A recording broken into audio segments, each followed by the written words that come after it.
Okay, over to Murli.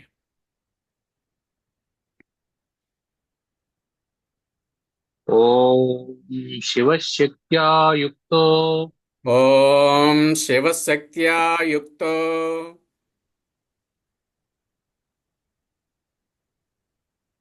यदि भवति शक्तः प्रभवितुम् यदि भवति शक्तः प्रभवितुम् न चेदेवं देवो न चेदेवं देवो न खलु कुशलः न न खलु ख- कुशलः स्पन्दितुमपि न खलु कुशलः स्पन्दितुमपि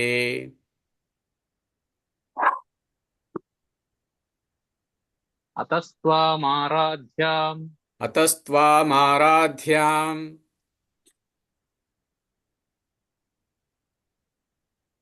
हरिहरविरिञ्चादिभिरपि हरिहरविरिञ्चादिभिरपि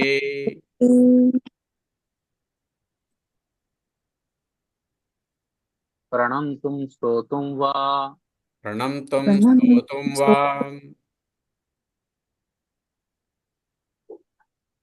कथमकृतपुण्यः प्रभवति कथमकृतपुण्यः प्रभवति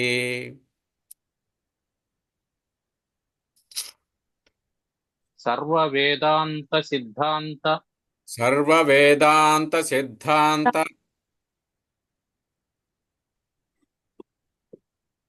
गोचरं तमगोचरम् गोचरं तमगोचरम्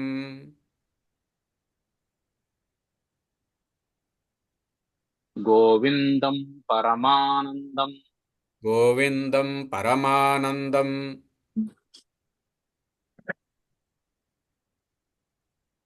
सद्गुरुं प्रणतोऽस्म्यहम् सद्गुरुं प्रणतोऽस्म्यहम्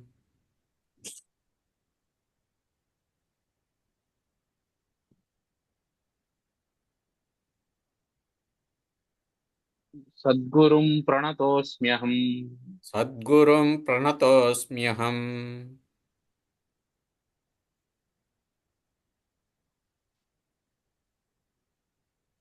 జగద్గురు శంకరాచార్యుల వారి పాద పద్మాలకు నమస్కరించి మనకు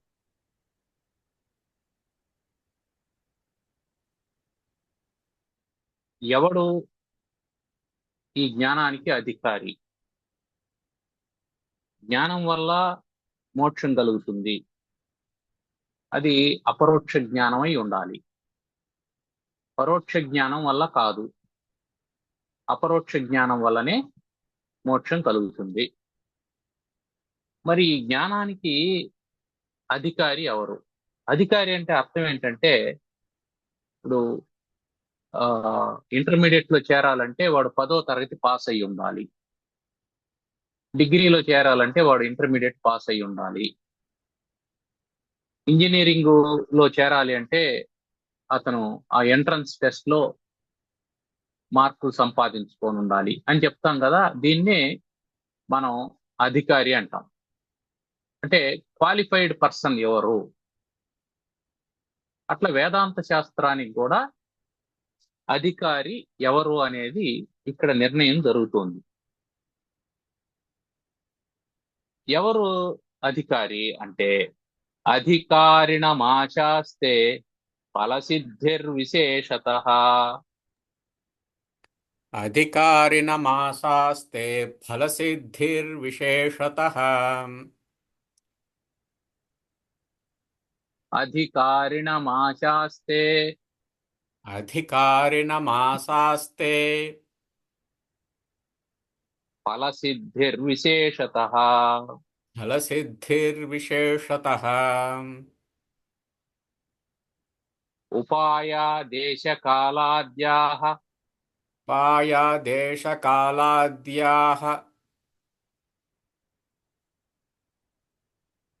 सन्त्यस्मिन् सहकारिणः. सन्त्यस्मिन् सहकारिणः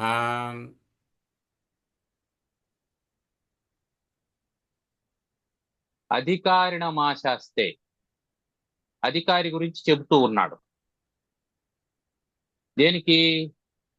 విశేషతః ఫలసిద్ధికి. విశేషమైనటువంటి ఫలసిద్ధి కోసం. విశేషమైన ఫలసిద్ధి కావాలి అంటే అతనికి అధికారం ఉండాలా? ఎవరు బ్రహ్మజ్ఞాన ఫలప్రాప్తికి అధికారి? బ్రహ్మజ్ఞానం అనేటువంటి ఫలితం సిద్ధించాల, ఫలసిద్ధి. ఆ ఫలసిద్ధికి అధికారి ఎవరు అంటే సాధన చతుష్టయ సంపత్తి కలిగినటువంటి వాడు. సాధన చతుష్టయ సంపత్తి కలిగినటువంటి వాడు, 4 రకాలైనటువంటి సాధనలు చేసినటువంటి వాడు. ఏంటనేది తర్వాత చెప్తాడు. అంటే ఉపాయ దేశకాలాద్యాహ, అయితే దేశము కాలము ఇవన్నీ కూడా సంతి అస్మిన్ సహకారిణ. అధికారిత్వానికి కూడా దేశము కాలము ఇవన్నీ సహకరించేటువంటి ఉపాయాలు. అంటే కొన్ని ప్రదేశాల్లో కొన్ని చేయలేము, కొన్ని కాలాల్లో కొన్ని చేయలేము, కొంత వయసులో కొన్ని చేయలేము. అంటే ఉదాహరణకి వైరాగ్యం కావాలి. వైరాగ్యం 25 ఏళ్లలో వస్తే సంతోషమే, రాకపోవచ్చు. అదేమిటి అక్కడ కాలం. అదే విధంగా దేశం. అన్ని అనుకూలమైనటువంటి పరిస్థితులు ఉన్నప్పుడు వైరాగ్యం కలగకపోవచ్చు. సాధారణంగా ప్రతికూలమైనటువంటి పరిస్థితులు ఉన్నప్పుడే వైరాగ్యం కలుగుతూ ఉంటుంది మనిషికి. తాను అనుకున్నది జరగలేదు, ఒకటోసారి జరగలేదు, రెండోసారి జరగలేదు, మూడోసారి జరగలేదు, నాలుగోసారి జరగలేదు, ఇప్పుడు వైరాగ్యం మొదలవుతుంది. అదే తాను అనుకున్నది జరుగుతూ ఉంది, వైరాగ్యానికి అవకాశమే లేదు. అందువల్ల ఉపాయ దేశకాలాద్యాహ సంతి అస్మిన్ సహకారిణ. ఈ అధికారికి దేశకాలాలు ఇవన్నీ సహకారులుగా ఉంటాయి. ఈ ప్రదేశం మీకు సహకారం ఉంటుంది. ఇక్కడ బాగుంది అని అనుకుంటే, బాగుంది, ఇది అనుకూలంగా ఉంది అనుకున్న చోట విశ్రాంతి తీసుకుందాం అని అనుకుంటాం, కానీ ధ్యానం చేద్దాం అని అనుకోం. మనం ఇల్లు ఏర్పాటు చేసుకున్నప్పుడు దాంట్లో పడక గది సర్వ సౌకర్యాలతో ఏర్పాటు చేసుకుంటాం, కానీ దేవుని గది అన్ని సౌకర్యాలతో ఉండదు. కుదిరితే ఒక చెక్క పెట్టెలో పెట్టుంటాం దేవుణ్ణి, ఓ మూల ఓ చిన్న అల్మరాలో పెట్టుకొని ఉంటాం. అంటే మన ప్రాధాన్యత అంత ఉంటుంది. మనం దేనికి ఎక్కువ ప్రాధాన్యత ఇస్తున్నాం అంటే మన భౌతికమైనటువంటి అవసరాలకు, మన భౌతికమైనటువంటి ఆకాంక్షలకు, కోరికలకు మనం ఎక్కువ ప్రాధాన్యత ఇస్తూ ఉంటాం. అందువల్ల విరక్తి ఎట్లా పుడుతుంది? వైరాగ్యం పుడితే కదా జ్ఞానం కావాలనేటువంటి ఆలోచన వచ్చేది. ఇవన్నీ అనుభవిస్తూ కూడా జ్ఞానాన్ని సంపాదించుకోవచ్చు కానీ సాధన జరగదు.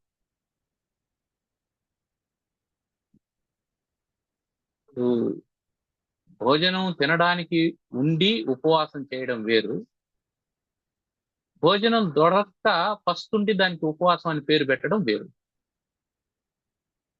ఇక్కడ ఏమిటి?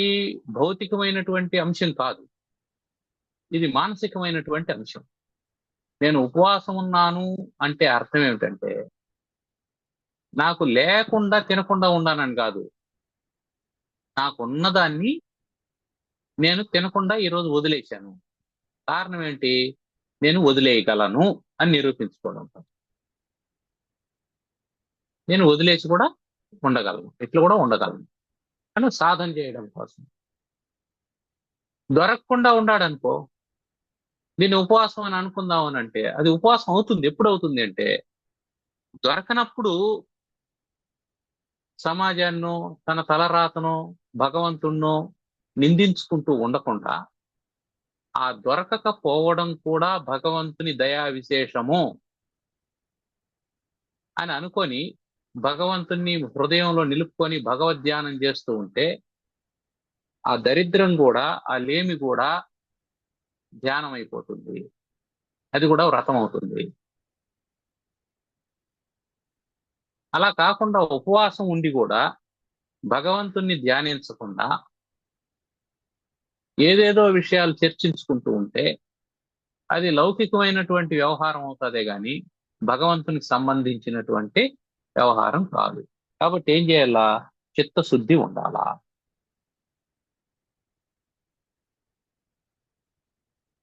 మరి ఏమిటి ఈ సాధనలు అనేది మనం తెలుసుకోవాలి. సాధనలు ఏమిటి అంటే మొట్టమొదటి సాధన మానవుడు చేయాల్సినటువంటి, అంటే జిజ్ఞాసు అయినటువంటి వాడు, ముముక్షు అయినటువంటి వాడు సాధన చతుష్టయ సంపత్తి కలిగి ఉండాలి అని చెప్పి అన్నాం కదా. ఆ సాధన చతుష్టయ సంపత్తిలో మొట్టమొదటిది ఏమిటి అంటే ఆత్మానాత్మ వివేకం. ఆత్మానాత్మ వివేకం ఇది మొట్టమొదటిది. ఏది ఆత్మ, ఏది ఆత్మ కాదు, ఏది ఆత్మ, ఏది అనాత్మ అనేటువంటి ఆ విషయం మొదట తెలిసి ఉండాలి. ఏది ఆత్మ, ఏది అనాత్మ అంటే కనిపించేటువంటి ప్రపంచం అంతా కూడా అనాత్మ, ఇది ఆత్మ కాదు.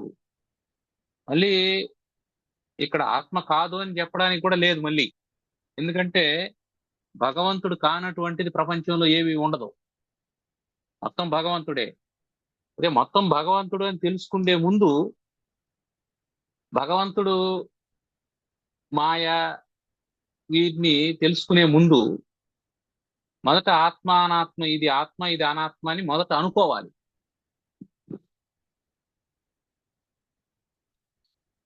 మొదట ఇది ఆత్మ ఇది అనాత్మ అని అనుకొని అటు తర్వాత ఏం చేయాలా?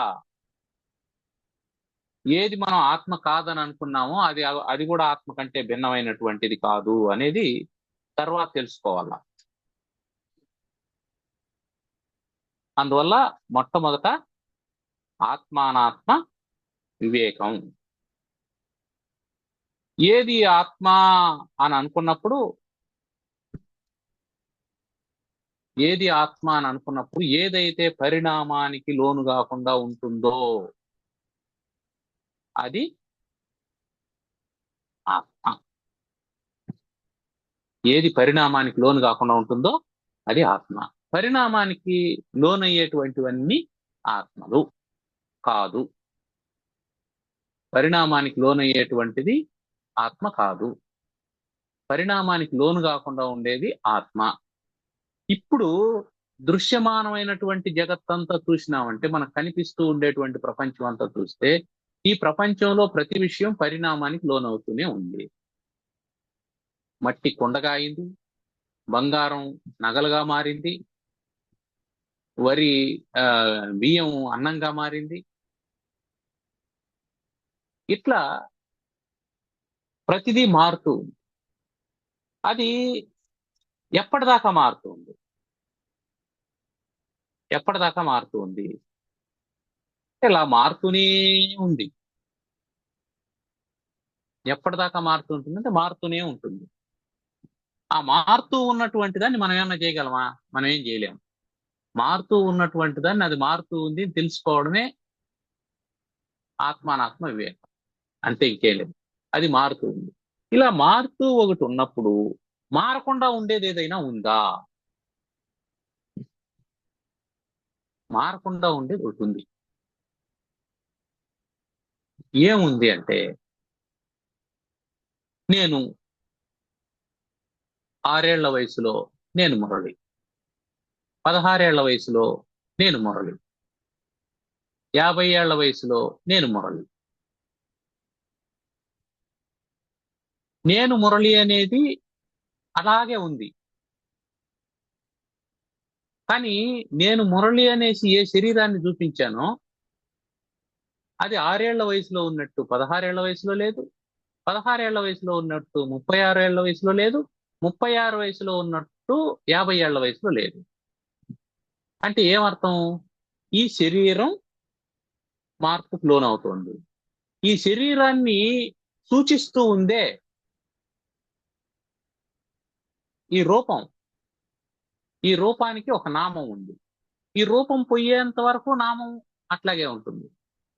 ఇప్పుడు మురళి అనే పేరు ఉంటుందే గాని మురళి అనేసి పేరు చెప్పి 6 ఏళ్ల ఫోటో చూపిస్తే నన్ను గుర్తుపడతారా? అంటే ఏమర్థం? నా పేరును గుర్తించిన ప్రతిసారి నా మారిన రూపాన్ని గుర్తుపెట్టుకుంటున్నావు.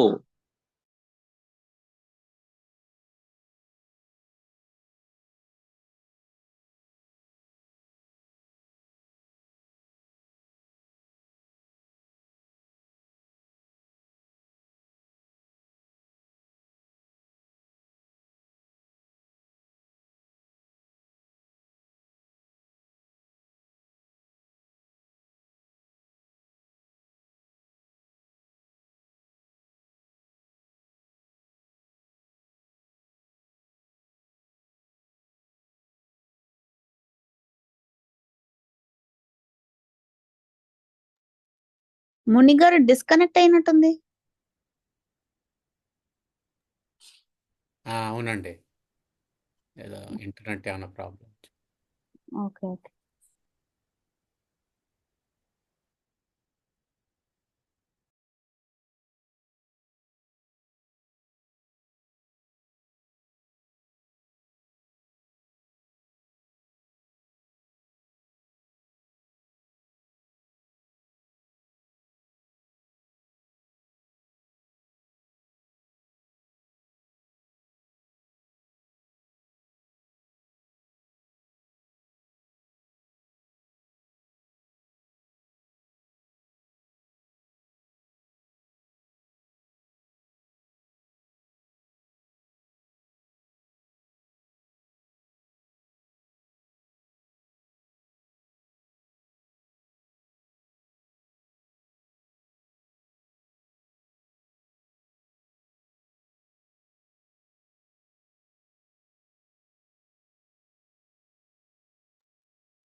ఇంకో మధ్యలో కట్ అయింది. కట్ అయ్యింది అదే. కాబట్టి ఈ శరీరాన్ని రిప్రజెంట్ చేసేటువంటి నేనును గుర్తించేటువంటి నేను ఒకటి ఉంది. సో ఇక్కడ దాని గురించి మళ్ళీ విస్తృతంగా చెప్తాడు.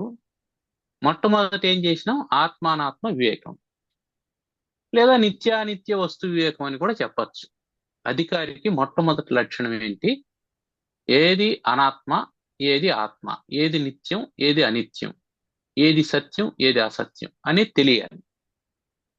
తెలిసి అనిత్యము, అసత్యము, అనాత్మ అయినటువంటి దాన్ని వదిలేసి సత్యము, నిత్యము, శాశ్వతము, ఆనందము అయినటువంటి ఆత్మను పట్టుకోవాలి. అంటే వంకాయలు కొనడానికి వెళ్ళినటువంటి వాడికి ఏది పుచ్చిపోయిన వంకాయో ఏది బాగుండే వంకాయో తెలిస్తే వాడు ఏం చేస్తాడు? పుచ్చిపోయినటువంటి వాటిని పక్కన పెట్టేసి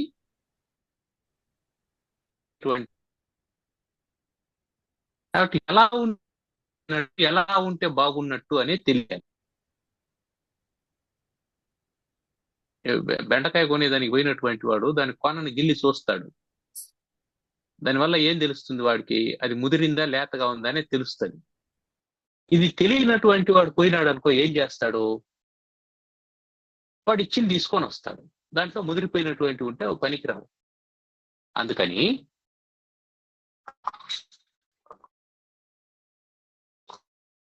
ఒకటి ఏంటి, ఆత్మానాత్మ వివేకం ఉండాలి. నిత్యానిత్య వస్తు వివేకం. ఇది నిత్యం, ఇది అనిత్యం. ఏది నిత్యం, ఏది నిత్యమైనటువంటిది, ఏది సత్యమో అది నిత్యం. ఏది నిత్యము అంటే ఏది సత్యము అది నిత్యం. ఏది సత్యం అంటే కాలత్రయాబాధ్యం సత్యం. 3 కాలాల్లో ఏది ఉంటుందో అది సత్యం. ఏది తీసుకున్నా 3 కాలాల్లో ఉండేది ఏది మనకు కనిపించడం లేదు. మన శరీరంతో సహా, మన శరీరంతో సహా 3 కాలాల్లో ఉండేది కనిపించడం లేదు. అందువల్ల సమస్త ప్రపంచము అనిత్యము అని అనుకున్నాం. సమస్త ప్రపంచం అని అనుకుంటే ఇది ఈ ప్రపంచం కంటే భిన్నమైనటువంటిది ఏదో ఒకటి ఉండాలి. అంటే ఈ అనిత్యమైనటువంటి దాన్ని నడిపించేటువంటి శక్తి ఒకటి ఉంటుంది. ఈ నిజానికి శరీరం చైతన్యవంతమైనటువంటిదా? కాదు. శరీరం చైతన్యవంతమైనటువంటిదైతే శవం కూడా మాట్లాడాలి, పని చేయాలి. అంటే అది శవంగా మారుతూ ఉంది అంటే అర్థం ఏంటి? దాంట్లో చైతన్యం ఉన్నంతసేపు అది పనిచేస్తుంది, చైతన్యం లేకపోతే పనిచేయడం. ఫ్యాను ఉంది కానీ కరెంటు లేదు. ఫ్యాన్కి తిరిగే శక్తి ఉన్నా కరెంటు లేనప్పుడు అది తిరగదు. బల్బుకు వెలిగే శక్తి ఉన్నా అది కరెంటు లేనప్పుడు వెలగదు. దీన్ని బట్టి మనం ఏం గమనించాలి? ఈ కరెంటు, ఈ బల్బు, ఈ ఫ్యాను ఇవన్నీ ఉపాధులు. వీటికి ఒక ఎనర్జీ అవసరం, వీటికి ఒక శక్తి కావాలి. ఆ శక్తే అసలైనటువంటి శక్తి. ఆ శక్తిని తెలుసుకోవాలి మనం. ఆ శక్తి నిత్యమైనటువంటిది, ఆ శక్తి శాశ్వతమైనటువంటిది. ఈ శాశ్వతమైనటువంటిది కాదు. నేను అనేది నీలో ఉన్నప్పుడు ఏమంటుంది? నేను మున్రామిరెడ్డి అంటుంది. నాలో ఉన్నప్పుడు ఏమంటుంది? నేను మురళి అంటుంది. కామన్ ఫ్యాక్టర్ ఏమిటి దీంట్లో? నేను అనేది కామన్ ఫ్యాక్టర్. ఆ నేనుకు రూపం వచ్చినప్పుడు పేరు వస్తా ఉంది. ఆ నేనుకు రూపం లేనప్పుడు పేరు లేదు.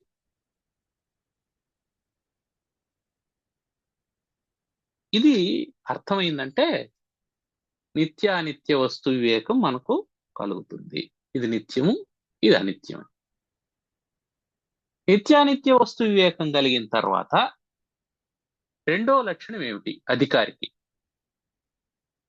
రెండో అంటే అతో విచారః కర్తవ్యో జిజ్ఞాసోరాత్మవస్తునః అని తర్వాత శ్లోకంలో మొదట్లో ఏం చెప్పాడే, అతో ఆ కారణం చేత.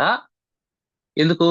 దేశకాలాది ఉపాయాలు సహకారులుగా ఉంటాయి కాబట్టి విచారః కర్తవ్య, ఆలోచన చేయాలి, విచారం చేయాలి. విచారం అంటే చింతన చేయడం. చింతనం అంటే ఒక పద్ధతి ప్రకారం ఆలోచన చేయడం. జిజ్ఞాసః, జిజ్ఞాస అంటే తెలుసుకోవాలనేటువంటి కోరికతో దేన్ని గురించి విచారం చేయాలి? ఆత్మవస్తునః, ఆత్మవస్తునః, ఆత్మవస్తువు యొక్క విచారం చేయాల. అతో విచారః కర్తవ్యో జిజ్ఞాసోరాత్మవస్తునః. జిజ్ఞాసు అయినటువంటి వాడు అంటే అధికారికి జిజ్ఞాస ఉండాలా, తెలుసుకోవాలనేటువంటి కోరిక ఉండాలా. కోరిక లేకపోతే తెలుసుకోవు కదా, ఎవరు చెప్పినా వినవు కదా. నీ అంతకు నీ కోరిక ఉంటే ఎవరు చెప్పినా వింటావు. లేదా నిన్ను గదిలో కూర్చోబెట్టి నేను ఎంత వేదాంతం చెప్పినా నీకు ఆసక్తి లేకపోతే అది చెవి వరకు వెళ్తుందే గాని అంత లోపలికి వెళ్ళదు. అది మెదడులో నిక్షిప్తం కాదు. నీకు ఆసక్తి ఉంటే ఎక్కడ ఎవరు బోధిస్తారో వాళ్ళ దగ్గరకు వెళ్ళి నువ్వే తెలుసుకుంటావు. అందుకని తర్వాత లైన్లో ఏం చెప్తున్నా అంటే సహసాద్యదయా సింధుం సహాసాద్య దయా సింధుం గురుం బ్రహ్మ విదుత్తమం గురుం బ్రహ్మ విముద్దుత్తమం అతో విచారః కర్తవ్యో అతో విచారః కర్తవ్యో ముము అతో విచారః కర్తవ్యో అతో విచారః కర్తవ్యో జిజ్ఞాసోరాత్మవస్తునః జిజ్ఞాసోరాత్మవస్తునః సహసాద్యదయా సింధుం సహాసాద్య దయా సింధుం గురుం బ్రహ్మ విదుత్తమం గురుం బ్రహ్మ విదుత్తమం. ఇక్కడ జిజ్ఞాసు అంటే ముముక్షువు. జిజ్ఞాసు అయినటువంటి వాడు, తెలుసుకోవాలనే కోరిక కలిగినటువంటి వాడు, లేదా మోక్షాన్ని పొందాలనేటువంటి కోరిక కలిగినటువంటి వాడు ఏం చేయాలా? సమాసాధ్య లేదా సహాసాధ్య. సహసాధ్య ఇప్పుడే వెంటనే ఎక్కడికి పోవాలా? గురుం దయాసింధుం బ్రహ్మవిత్ ఉత్తమం. బ్రహ్మవిత్ బ్రహ్మజ్ఞానం కలిగినటువంటి వాళ్ళలో ఉత్తమం శ్రేష్ఠుడైనటువంటి గురువు దగ్గరికి అతను ఎట్లాంటి వాడు ఉండాలా? దయాసింధు, దయా సముద్రం అయినటువంటి గురువు, దయగలిగినటువంటి వాడుగా ఉండాలా. నీ మీద దయ లేదనుకో అతనికి, అతనేం చెప్పడు. ఆయన తపస్సు ఆయన చేసుకుంటా అంటాడు, ఆయన సాధన ఆయన చేసుకుంటా అంటాడు, ఆయన నీకేం చెప్పడు. నీకు చెప్పాలి అంటే అతనికి నీ మీద దయ కలగాలి అని అనుకోవాలి. సరే, నా సాధన ఏదో నేను చేస్తున్నాను, నా ఉద్ధరణ ఏదో నేను చూసుకుంటాను అనేటువంటి వ్యక్తి దగ్గరికి నువ్వు వెళితే ప్రయోజనం లేదు, వృధా పరిశ్రమ. అందుకని విచారం చెయ్యాలి అని అనుకుంటే దేన్ని? ఆత్మవస్తునః, ఆత్మవస్తువును విచారం చేయాలి అని అనుకుంటే, అంటే ఈ ప్రపంచమంతా అనాత్మమయమని, ఆత్మవస్తువు ఒకటి ఉందని, దాని గురించి తెలుసుకోవాలని ఆ జిజ్ఞాస కలిగినప్పుడు ఏం చేయాలా? బ్రహ్మ విదుత్తమం, అతను బ్రహ్మజ్ఞానం కలిగినటువంటి వాడుగా ఉండాలా.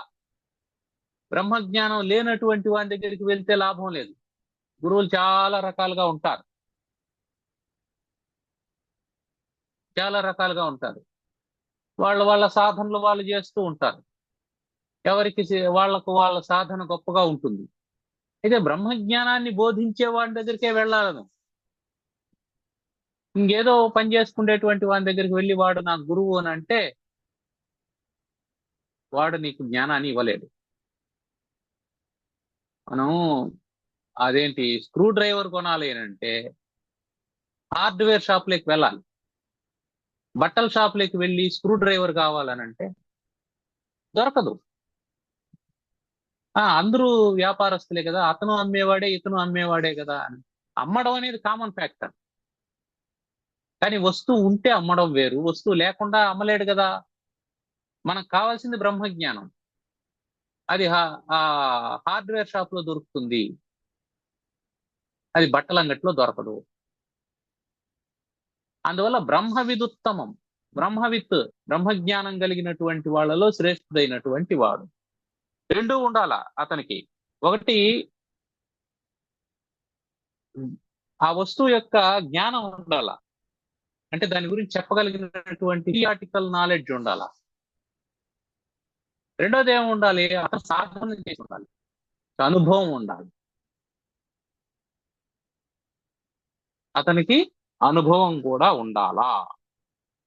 అనుభవం లేకపోతే కూడా అతనేం చెప్పలేడు. అట్లాగే కేవలం అనుభవం మాత్రమే ఉండదు, కేవలం అనుభవం మాత్రమే. మరి నీకు సందేహం కలిగినప్పుడు ఏం చేస్తాడు?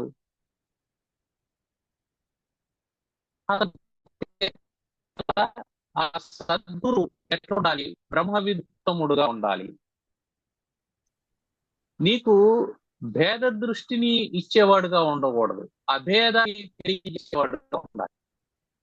అంటే జీవుడు వేరు, ఈశ్వరుడు వేరు అని చెప్పేటువంటి వాడు నీకెప్పటికీ బ్రహ్మజ్ఞానాన్ని బోధించలేడు. అతను వేరు ఇతను వేరు జీవుల పరస్పరం భేదం చూపించేవాడు కూడా బ్రహ్మజ్ఞాని కాదు. ఆ వస్తువు వేరు, ఈ ఈ జీవి వేరు అని చెప్పేటువంటి వాడు బ్రహ్మజ్ఞాని కాదు. భగవంతుడు వేరు వస్తువు వేరు అని చెప్పేటువంటి వాడు భగవంతుడు కాదు. నిజానికి ఈ ఫోన్ వేరు, ఈ పెన్ వేరు అని చెప్పేవాడు కూడా బ్రహ్మజ్ఞాని కాదు. ఇవన్నీ వ్యావహారిక దశలో అన్ని వేర్వేరుగానే ఉంటాయి. పారమార్థిక దశలో అన్ని ఒకటే. అన్ని ఒకటే అనేది ఎట్లా తెలుస్తుంది అంటే సమదర్శనము. భగవద్గీత సర్వత్ర సమదర్శన. ఆ సర్వత్ర సమదర్శనం కలిగినటువంటి బ్రహ్మజ్ఞాని మాత్రమే సద్గురువు అవుతాడు, బ్రహ్మ విదుత్తముడు అవుతాడు. ఆ లక్షణాలు ఏం చెప్తున్నాడు? మేధావి పురుషో విద్వాన్,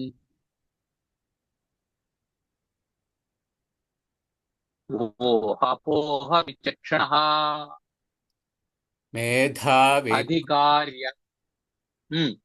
మేధావి పురుషో మేధావి ఊహాపోహ విచక్షణః ఊహాపోహ విచక్షణ, ఊహాపోహ విచక్షణః అధికార్యాత్మ విద్యయా, అధికార్యాత్మవిద్యయా ముక్తలక్షణ లక్షితః. ముక్తలక్షణలక్షితః. అయితే ఇంతకు ముందు చెప్పినటువంటి విచారం చేయాలనేటువంటి భావన ఉండాలా, గురువు దగ్గరికి వెళ్ళాలా.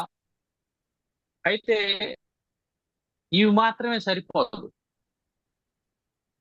ఆ శిష్యునికి కొన్ని లక్షణాలు ఉండాల. అతను మేధావి అయి ఉండాల. మేధావి వాడు జ్ఞాపక శక్తి కలిగిన వాడుగా ఉండాలి. నిన్న చెప్పిన పాఠం ఈరోజు మర్చిపోతే అతనికి ఎన్నిసార్లు చెప్పినా బ్రహ్మ సత్యం జగన్మిథ్య అనేది గుర్తుండదు.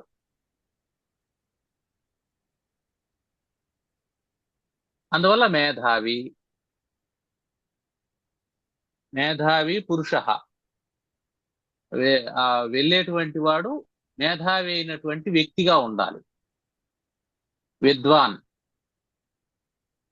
విద్వాన్ అంటే శాస్త్ర జ్ఞానం కలిగినటువంటి వాడు, శాస్త్ర పాఠం చేయగలిగినటువంటి వాడు, శాస్త్రాన్ని చక్కగా చదువుకున్నటువంటి వాడుగా ఉండాలి. తర్వాత ఊహాపోహ విచక్షణ. ఊహాపోహలు అంటే ఒక విషయం మీద ఒక ఊహ చేశాం, అది ఊహన అపోహన, అది నిజమా అబద్ధమా అని తర్కబద్ధంగా లాజికల్ గా ఆలోచన చేయగలిగినటువంటి వాడై ఉండాలి. కొందరికి చదువు ఉంటది, జ్ఞాపక శక్తి ఉంటది, కానీ ఈ తార్కిక జ్ఞానం ఉండదు, లాజికల్ మైండ్ సెట్ ఉండదు. ఆ లాజికల్ మైండ్ సెట్ ఉండనటువంటి వాళ్ళు ఏమవుతారంటే ప్రశ్నించలేరు. వాళ్ళు ఎప్పుడైతే ప్రశ్నించరో అప్పుడు వాళ్లకు జ్ఞానం కలిగే అవకాశం ఉండదు. అందుకని అధికారి ఆత్మవిద్య, అధికారి ఆత్మవిద్య ముక్త లక్షణ విద్యాయాం ముక్త లక్షణ లక్షిత. ఉక్త లక్షణములు, ఇదివరకు చెప్పినటువంటి లక్షణాలు ఎవరిలో ఉంటాయో అతను ఆత్మవిద్యకు అధికారి. ఏం లక్షణాలు ఉండాలా? మేధావి పురుషో విద్వాన్ ఊహాపోహ విచక్షణ. ఇది బేసిక్ క్వాలిఫికేషన్. అతనికి ధారణ శక్తి ఉండాలి. అప్పుడు ఈ ఉత్తముడైనటువంటి అధికారి యొక్క లక్షణాలు చెప్తున్నాడు ఇక్కడ జగద్గురువులు వారు. అందరికీ ఇవి ఉండవు కదండి. అప్పుడు అధికారిలో భేదం ఉంటుంది. ఉత్తమాధికారులు, మధ్యాధికారులు, మందాధికారులు. ఉత్తమాధికారులకు ఈ మేధావి, పురుషుడు, విద్వాన్, ఈ లక్షణాలు ఉంటే అతను ఉత్తమాధికారి, అతనికి ఆత్మజ్ఞానాన్ని గురించి చెప్పచ్చు, ఏమి ఇబ్బంది లేదు. ఇవి లేదు, కొన్నే ఉన్నాయి, అప్పుడు మధ్యమాధికారి. అప్పుడు ఏం చెప్తాం? కొన్ని చెప్తాం, ఇంకొన్ని నేర్చుకోమని చెప్తాం. మందాధికారులు ఇవేవీ లేవు, అప్పుడు ఏం చెప్తాం? ఏ నామ జపం చేయమని, తపస్సు చేసుకోమని, ఓ మంత్రోపదేశం చేసి ఈ మంత్రాన్ని ఇన్నిసార్లు చెప్పుకోవాలి. ఇది మందాధికారుల కోసం చేసేటువంటి పని. కాబట్టి అధికారి అనేటువంటి వాడిలో ఉత్తమమైనటువంటి లక్షణాలు ఉంటే అప్పుడు ఉత్తమాధికారి అవుతాడు. మేధావి పురుషో విద్వాన్ ఊహాపోహ విచక్షణ. కాబట్టి ధారణా శక్తి ఉండాలి. గురువు గారు చెప్పారు, ఈ విషయాన్ని చెప్పారు, నాయనా ఇదంతా అనాత్మ అని చెప్పన్నాడు. అది నిరంతరం ధారణలో ఉండాలా. అది ధారణలో లేకపోతే ఏమవుతుంది?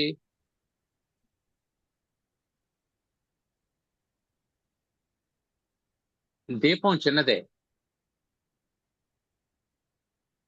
అది గదిలో ఎంత చీకటి ఉందో అంత పెద్ద దీపం ఉండదు.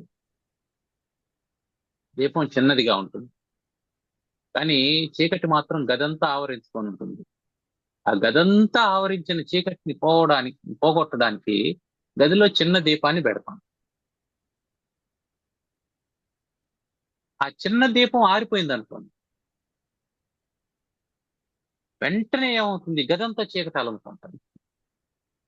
కాబట్టి గురువు గారు చెప్పేది దీపం అంత చిన్న మాట, అది వెలుగుతూ ఉంటే, అది గుర్తుంటే బుర్రలో ఉండే అజ్ఞానం అంతా పోతుంది. అది ఆరిపోయిందంటే బుర్రంతా మళ్ళీ అజ్ఞానం కమ్ముకుంటారు. అందువల్ల అది నిరంతరం గుర్తుండాలా. అందుకే ధారణ శక్తి ఉండాల. మేధావి అంటే ఎవరిని మేధావి అంటాం మనం? మేధావి అని ఎవరిని అంటాం? ఎవడి జ్ఞాపక శక్తి ఉంటే వాడే గొప్పవాడి. టెక్నికల్ గా ఏంటంటే, ఒకడిని ఇంటెలిజెంట్ అని చెప్పి అన్నామంటే వానికి ఉండే బేసిక్ క్వాలిఫికేషన్ ఏమై ఉంటుంది?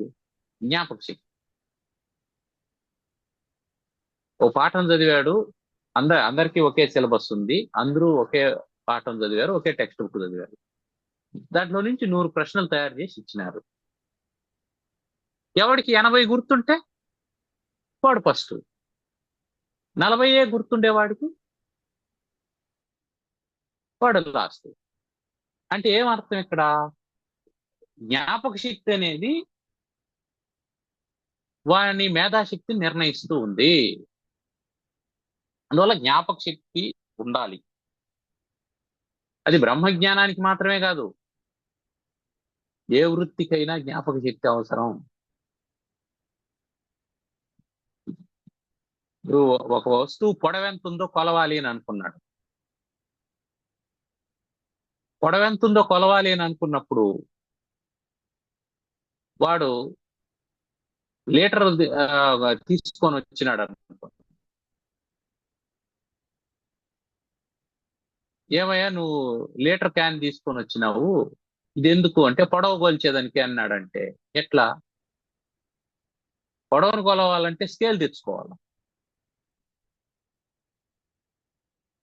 లిక్విడ్ ని కొలవాలంటే లీటరు 6 లీటరు ఆ బౌల్స్ తెచ్చుకోవాలి. దానికోసం ఇది, దీనికోసం అది తెచ్చిన అంటే ఎందుకు తెచ్చినావు అంటే మర్చిపోయినాను అంటారు. మర్చిపోతే దాని జ్ఞానం అని ఎందుకు అంటారు?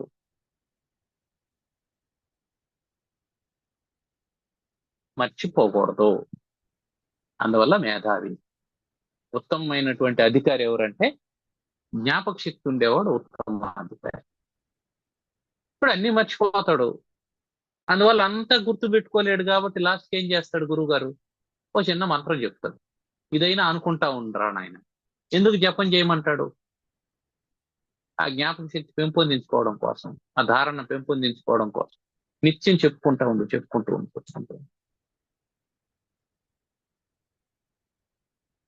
అందువల్ల మేధావి పురుష విద్వాన్. శాస్త్రం ఎందుకు చదువుకోవాలి? శాస్త్రం ఎందుకు చదవాలంటే అనేకమైనటువంటి సందేహాలు వస్తాయి మనకు. ఎందుకు ఈ ప్రపంచం అంతా అనిత్యం అని అంటున్నాడు? కనిపిస్తుంది కదా, కళ్ళ ముందు ఉంది కదా అని అంటే అప్పుడు శాస్త్రం చదువుకోవాలి. అయినా ఇదంతా పంచభూతాల చేత ఏర్పాటైనటువంటిది. ఒక్క కాలంలో ఉంది, ఒక కాలంలో లేదు. ఇది నీకు జాగ్రత్తలో కనిపిస్తూ ఉంది, సుషుప్తిలో కనిపించడం లేదు. ఒకప్పుడు ఉంది, ఒకప్పుడు లేదు అంటే అది శాశ్వతం కాదు. ఇదంతా ఎవరు చెప్పాలి? శాస్త్రం చెప్పాలి. దాన్ని శాస్త్రంలో చెప్పినటువంటి దాన్ని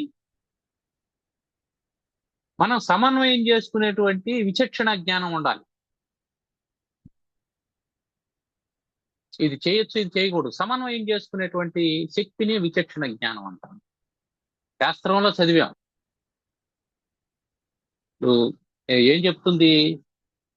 ఇంద్రధనస్సు అంటే ఆకాశంలో ఏర్పడుతుంది, దాంట్లో 7 రంగులు ఉంటాయి అనేసి మనం పుస్తకంలో చదువుకున్నాం. రేపు ఆకాశంలో ఆ ఇంద్రధనస్సు కనిపించినప్పుడు, ఆ రంగులు కనిపించినప్పుడు, మనం టెక్స్ట్ బుక్ లో చదువుకున్నటువంటి ఇంద్రధనస్సు ఇది అని గుర్తుపట్టాలి. అది విచక్షణ. మళ్ళీ అదేమిటి ఆకాశంలో అన్ని రంగులు ఉన్నాయి అని అడిగామనుకో, అదేంటయ్యా నీకు పాఠంలో రాలేదా, దాని పేరు ఇంద్రధనస్సు కదా అని అంటే, ఓహో అదే ఇదా అని చెప్పి అంటాం. అంటే నువ్వు చదువుకున్నది నువ్వు సమన్వయం చేసుకునేటువంటి శక్తి లేకుండా పోయింది. అంటే ప్రతిసారి నువ్వు మర్చిపోయిన ప్రతిసారి నీకు అక్కడ గురువు ఉండి నీకు గుర్తు చేస్తూ ఉండడం. అందుకని ఊహాపోహ విచక్షణ, ఆ విచక్షణ జ్ఞానం నీకే ఉండాలి. అది ఉంటే అప్పుడు ఆత్మవిద్యాయాం అధికారి, ఆత్మవిద్యకు అధికారి అవుతాడు. కాబట్టి మొట్టమొదటి విద్యకు మనం అధికారులయ్యేందుకు ప్రయత్నం చేయాలా? అర్థమైందా? ఆ తర్వాత ఈ సాధన చతుష్టయ సంపత్తిని గురించి చెప్తారు. ఆత్మానాత్మ వివేకం,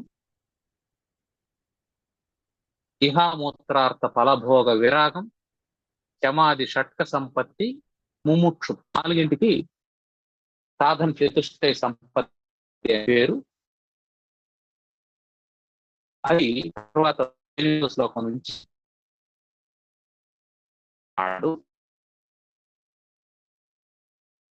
ఆ సాధన చతుష్టయ సంపత్తి గురించి మనం తర్వాత చెప్పుకున్నాం. ఇక్కడికి ఆపుదాం. ఏమైనా సందేహాలు ఉన్నాయా? ఒక చిన్న సందేహం. మొదట ఆత్మ అనాత్మ వేరు వేరు అనేసి తెలుసుకోవడం మొదటి పద్ధతి అనుకొని అది అందులో ఎటువంటి సంశయాలు లేకుండా ఉండి ఇప్పటికీ అనాత్మ కూడా ఆత్మ అని తెలుసుకోవడం అనేసి ఒక మాట అన్నావు కదా, అది పద్ధతి.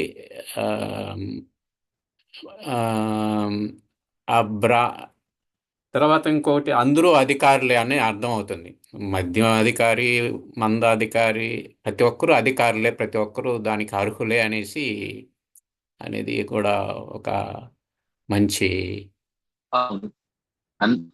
అందరూ అధికారులే, కాకపోతే వాడి మానసిక స్థితిని బట్టి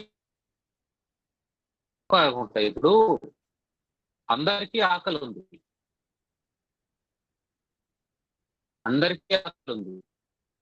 అన్నదానం జరుగుతుంది. అంత తింటాడు, ఒకడు ఎక్కువ తింటాడు. ఒకడికి మజ్జిగ తింటే సరిపోతుంది, వాడు చాలు అనుకుంటాడు. వాడు రెండోసారి కూడా భోజనం పెట్టించుకొని తింటాడు. అంటే అక్కడ ఏమిటి, అందరూ అధికారులే కానీ ఎవడు ఎంత తినగలుగుతున్నాడు అనేది తేడా ఉంది. కాబట్టి మానవుగా పుట్టిన ప్రతి ఒక్కడు మోక్షానికి అధికారి అనేది గుర్తుపెట్టుకోవాలి. నువ్వు మోక్షానికి అధికారి కాబట్టే మానవుడుగా, మిగతా జన్మలో నీకు అధికారం లేదు. నువ్వు మనిషిగా పుట్టావంటే నీకు మోక్షానికి అధికారం ఉంది.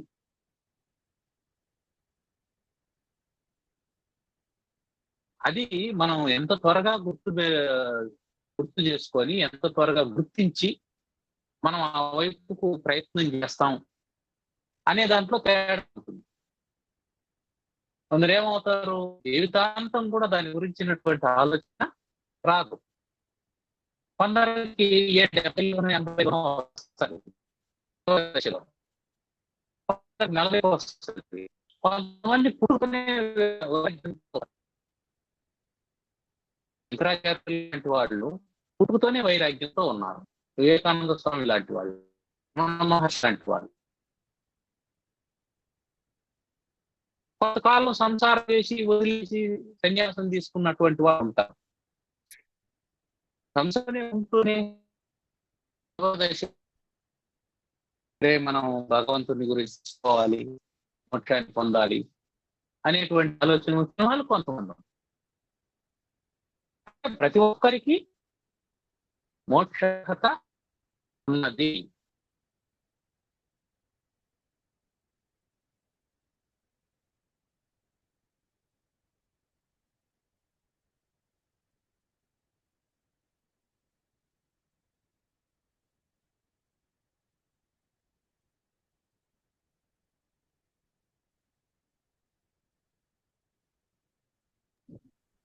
మీ గారు మళ్ళీ డిస్కనెక్ట్ అయినట్టుంది. అవునండి.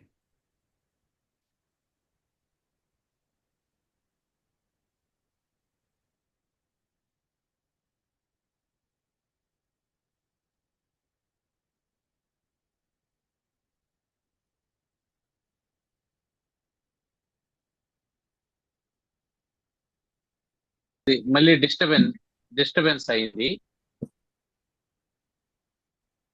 అంతే. మధ్యలో ఎందుకో డిస్టర్బెన్స్ వస్తుంది, అదే కట్ అయిపోతుంది. కాబట్టి ప్రతి ఒక్కరికి మోక్షమునందు అర్హత ఉన్నది. అది వాళ్ళు ఎంత త్వరగా ఎంత త్వరగా సాధన చేస్తే అంత త్వరగా మోక్షాన్ని పొందే అవకాశం ఉంది. అందువల్ల ప్రతి ఒక్కరూ అధికారులే. కాకపోతే వాళ్ళ సాధనను అనుసరించి ఉత్తమాధికారులు, మధ్యమాధికారులు, మందాధికారులు చెప్పడం జరిగింది. అంతే తప్ప అధికారం లేనటువంటి వాడు ఎవడు లేడు.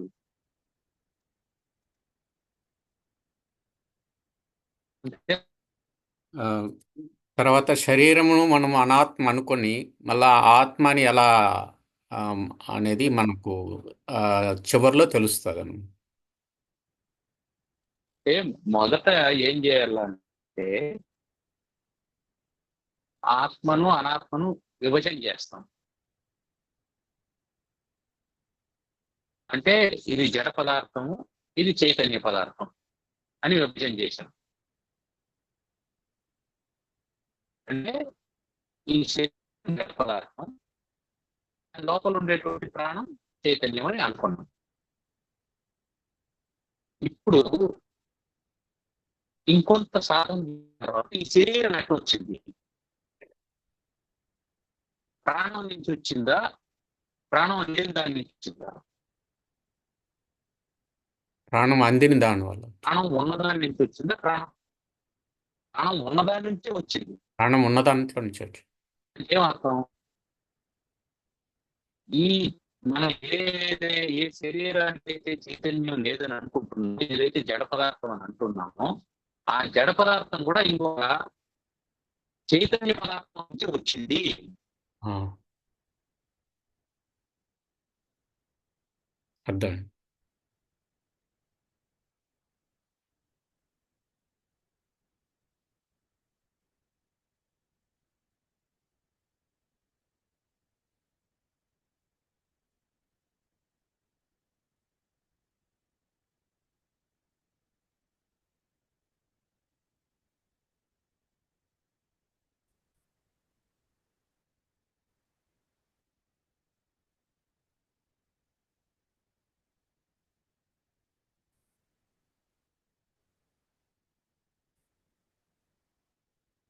వినిపిస్తోందా? ఇప్పుడు వినిపిస్తుంది, ఇంతకుముందు వినపడి. ఆ, అర్థమైంది. కాబట్టి ఏది చైతన్యం ఆ చైతన్యం లేదని అనుకున్నామో అది ఇంకో చైతన్యం నుంచే వచ్చింది అనేది తర్వాత అర్థం అవుతుంది మనకి. అంటే ఈ దృశ్యమానమైనటువంటి ప్రపంచం కూడా భగవంతుడి నుంచి వచ్చింది అని. ఎందుకు మొదట దీన్ని ఇట్లా కాదనుకుంటున్నాము అని అంటే, ఇప్పటి వరకు నీకు బంధం ఏర్పడుతున్నది దేని వల్ల? ఆత్మ పదార్థాల వల్ల. కరెక్ట్. అనిత్యమైనటువంటి ప్రపంచం వల్ల బంధం ఏర్పడుతుంది. మొదట ఆ బంధం నుంచి నువ్వు విడుదల కావాలి అంటే అది అనాత్మ అని తెలుసుకోవాలా. కరెక్ట్. సమస్తం ఆత్మ అనుకున్నప్పుడు నీకు బంధమే లేదు. అప్పుడు ప్రపంచం ఉంటే నీకేం, లేకపోతే నీకేం. బాగుంది.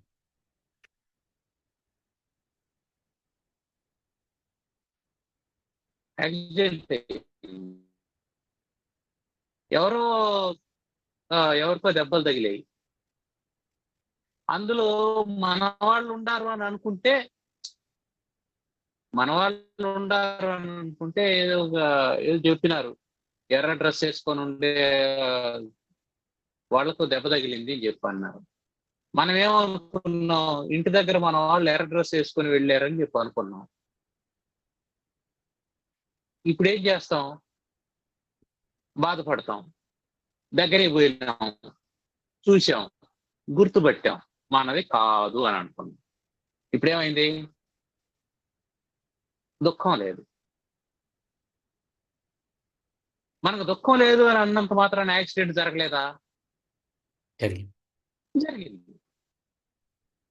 అంటే సంఘటన అదే అయినప్పటికీ ఒక భావన వల్ల నువ్వు బాధపడ్డావు, ఇంకొక భావన వల్ల బాధపడలేదు. కాబట్టి భావనే ప్రధానం, కానీ నీ దుఃఖానికి సంఘటన కాదు. కరెక్ట్. ఇప్పుడు భావాన్ని నువ్వు కంట్రోల్ చేసుకోగలిగినావంటే నిజంగానే అక్కడ మనవాళ్లే ఉన్నా మనకేం దుఃఖం రాదు. అప్పుడేమనుకుంటాం, సరే సహజం, అది జరిగింది, జాతస్య ధ్రువో మృత్యు అని అనుకునే స్థాయికి వచ్చినప్పుడు ఇది అవసరం లేదు మళ్ళీ. అందువల్ల విచారణ ఎట్లా ప్రారంభం కావాలి అంటే, ఇది ఆత్మ, ఇది మంది, ఇది మంది కాదు. మంది కాదు అనుకున్నప్పుడు మనకు అటాచ్మెంట్ లేదు. మందే అనుకున్నప్పుడు అటాచ్మెంట్. సునామీ వచ్చింది, లక్షల మంది చనిపోయారు, దాంట్లో మన వాళ్ళు లేదు, కాబట్టి మనమేం ఏడవడం. సో మొదట మనది ఏది కాదు అనేది మొదట తెలుసు. కాదు అనేదానికి వస్తే మనం దుఃఖం నుంచి బయటపడతాం. ఆ తర్వాత ఏమవుతుంది? అంత మందే. ఎందుకు? మనం కూడా వేరు కాదు కాబట్టి, మనం కూడా చైతన్యంలో నుంచి వచ్చినాం కాబట్టి, మనం కూడా వేరు కాదు కాబట్టి అంతా మందే.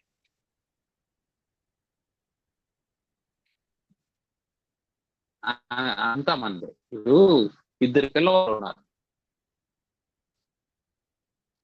పిల్లవాళ్ళు ఉన్నారు, బడికి బయలుదేరుతున్నారు. అమ్మ ఏం చేసింది? ఈ పిల్లోడికి ఒక పిడికిడి శనిక్కాయలు, ఆ పిల్లోడికి ఒక పిడికిడి శనిక్కాయలు జోబులో పోసింది, తింటా పోండ్రా నాయనాన్ని. వీడు వీడు జోబులు చూసుకున్నారు, ఇవి నావి అనుకున్నారు. ఈ శనిక్కాయలు నావి అని వాడు నా శనిక్కాయలు అనుకున్నాడు, వీడు నా శనిక్కాయలు అనుకున్నాడు. నాకు కొన్నిగా ఉన్నాయని వీడు బాధపడ్డాడు, నాకు ఎక్కువగా ఉన్నాయని వాడు సంతోషపడ్డాడు. కానీ వీళ్ళకి అర్థం కావాల్సింది ఏంది? ఈ రెండింటిని ఒకే సంచిలో నుంచి అమ్మ ఎత్తిచ్చింది అనేది గుర్తుపెట్టుకోవాలి.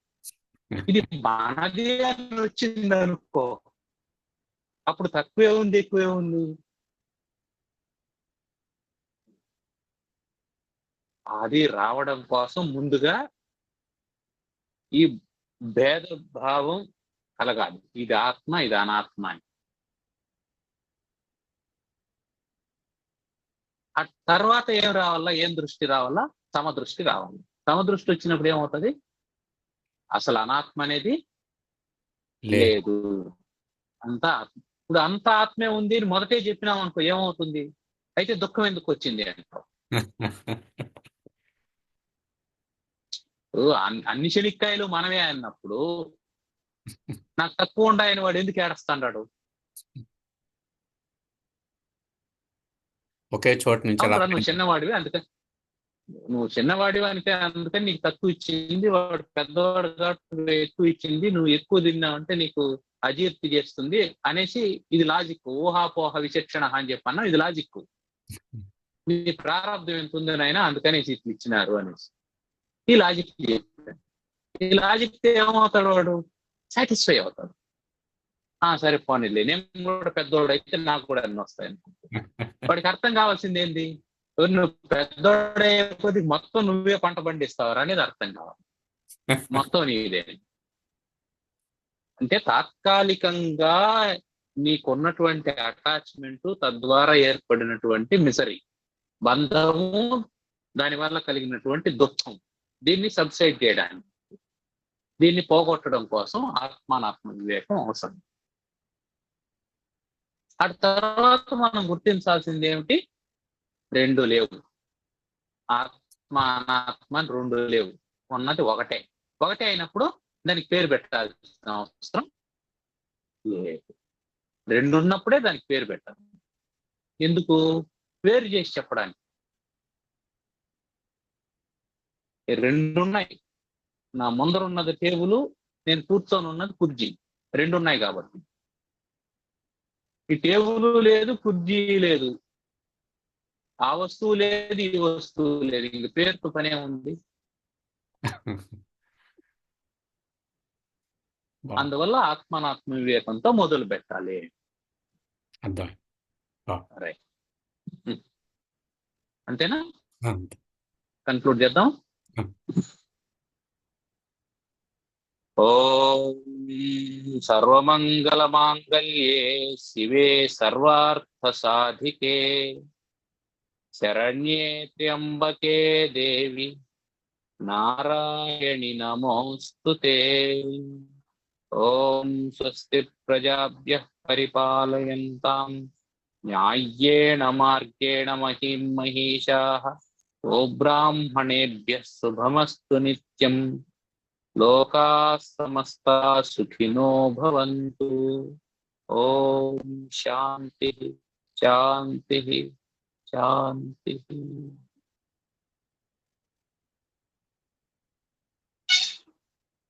ధన్యవాదాలు. ధన్యవాదాలు. శుభరాత్రి. నమస్కారం. నమస్కారం.